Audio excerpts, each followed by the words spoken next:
Guys, this is Cody Jones with Jangus Genetics LLC, and just want to talk about some of the hard things you got during calving season, as far as keeping things profitable.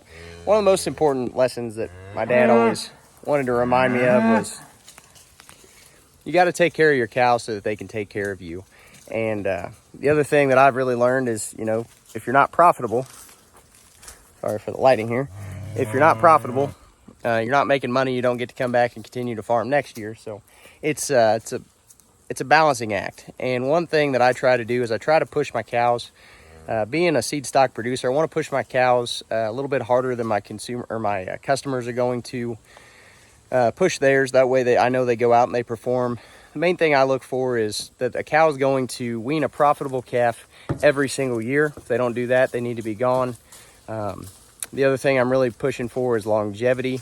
We want to make sure they've got feet, they've got udder quality, they've got structural quality, and all those things, so they can go out and they can last a long time, because every time you have to turn those over and replace them, that can cost you money.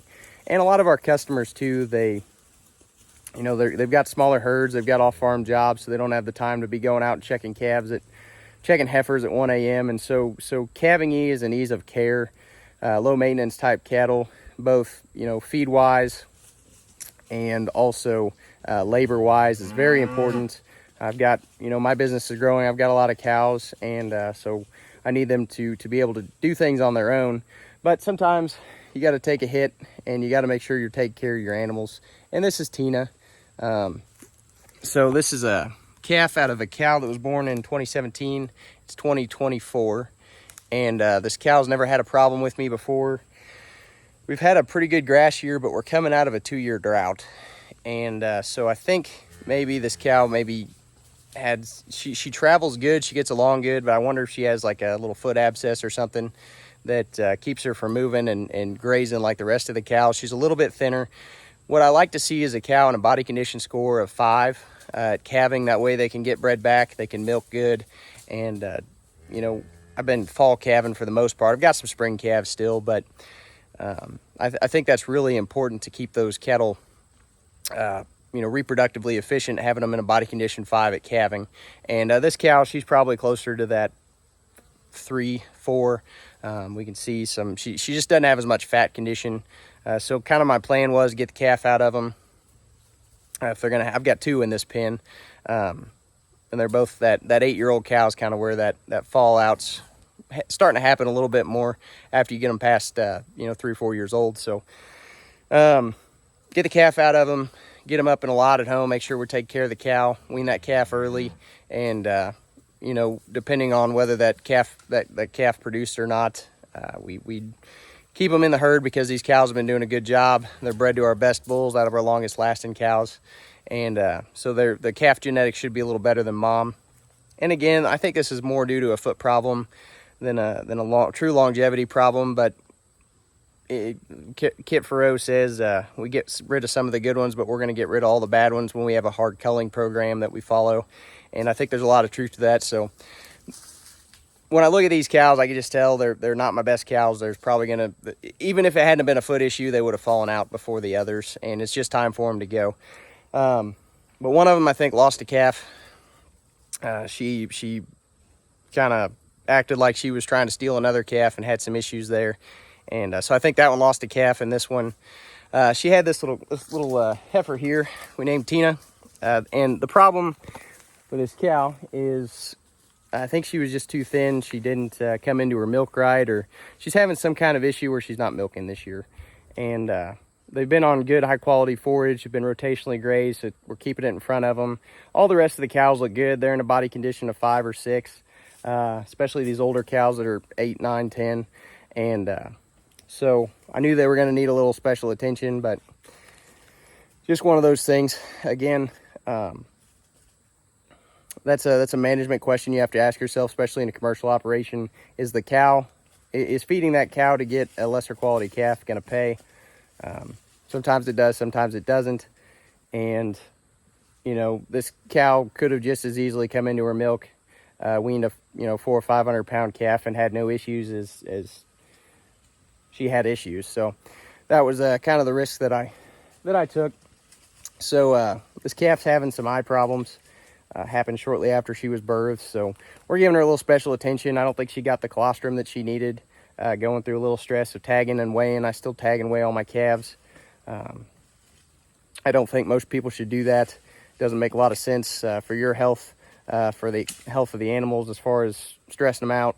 It's not a lot of stress, but any kind of stress you put on a young calf can cause issues.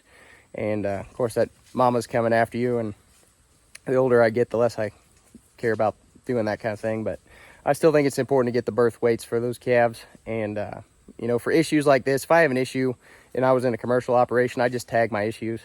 That way I go back and find them. If I had to doctor something, tag that one. Get them in and get all your cows in when you're done calving, get them all tagged, whatever you got to do. But there's reasons for tags. But registration is, my number one, other than just tagging individuals. So anyway, just want to talk about some of the things that we're doing. It's been a while since I posted, but this is just a bottle of milk. And best case scenario I ever had with a bottle calf. Again, we have to be profitable, and we have to, the other thing is it's a lot better for a calf to be able to get milk from a cow, but it's just a lot more natural. It's got all the stuff that they get from the mom. And so best case I ever had with a bottle calf is a calf was born a little big. The heifer had it on its own. I think she broke a uterine artery. I ended up bottling that calf every day for 3 weeks in the pasture, and he never came back and said hi to me again.